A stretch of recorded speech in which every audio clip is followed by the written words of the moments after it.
4 musts when retiring on a budget. Something these guys didn't have to worry about. Well, some are gone, some aren't, but they didn't have to worry about it, did they?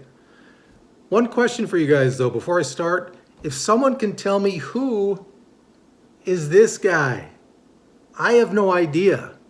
Everyone else I know. Him, I have no idea. So anyway, 4 musts when retiring on a budget. Number 1, create a budget. I know it sounds kind of obvious, right? But some people have a very hard time doing that. There are 2 ways to do that. One is the top-down budget method. The other is the bottom-up method. Now, the top-down is when you determine your yearly expenses and how much you have. How much are you going to spend on that to, go to your budget?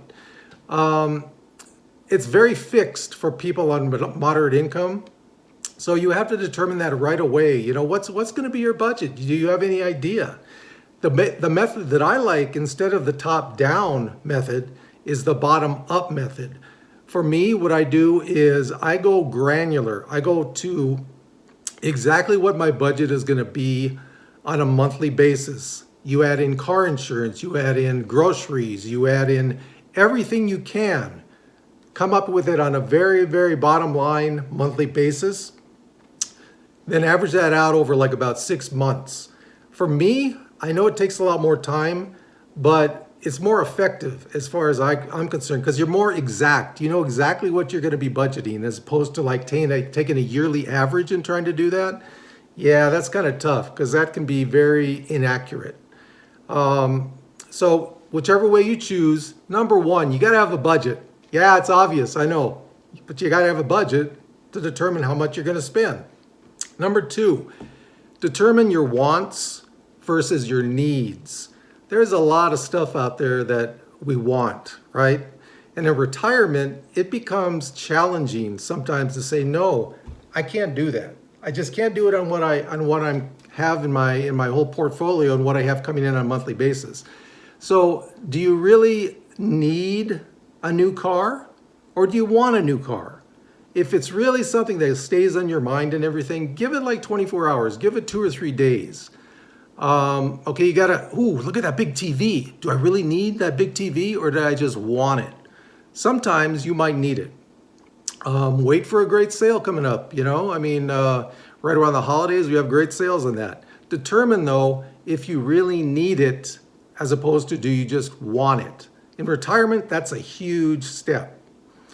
Number 3, review your portfolio on, doesn't have to be a monthly basis. It could be a bi-monthly basis. It could be if you're more confident, a 6-month basis.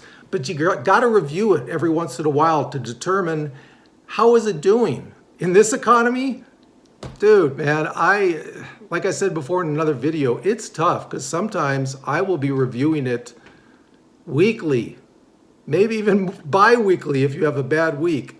That's too often. And I know it myself. I know it's too often, okay? So review your portfolio or just go all in like these guys. Go all in. Hey, we're good. Number 4, this is a huge, huge thing. Whatever you do, do not compare yourself to other people who are in a similar situation in retirement. You don't know how they're invested. They could have just hit gold by investing right, depending on what the current market is. Those things always fluctuate though. It always fluctuates. So no matter how you are at a certain point in time, that's how you are. Don't compare yourself to other people friends or whatever, who may be doing a lot better, or at least you think they're doing a lot better. That can change. Also, if you know someone had, a very high-paying job as opposed to you before they're retired, well, of course they're going to have more money, right? That's the way it goes. But here's the one thing. What are their expenses? It all comes down to expenses. You could have someone wanting to spend $100,000 a year in retirement and have, let's say, I don't know, a couple $1,000,000. That's going to go down pretty much the same as if you spend $50,000 a year and you have much less than that, okay? So it's all relative. It really is. So anyway, those are the top 4 things that I think that are real musts when you're retired on a budget. And I just want to end by saying, if you enjoy this content, please click the like button and, consider subscribing. Because I said, we're a new channel, we're growing fast, but I'd like to have it for people of, moderate income that are looking for strategies and helping each other out through this turmoil time. So anyway, that's about it for today, guys. Holidays are coming up. Have a great holiday, and thanks again. And remember, we got this.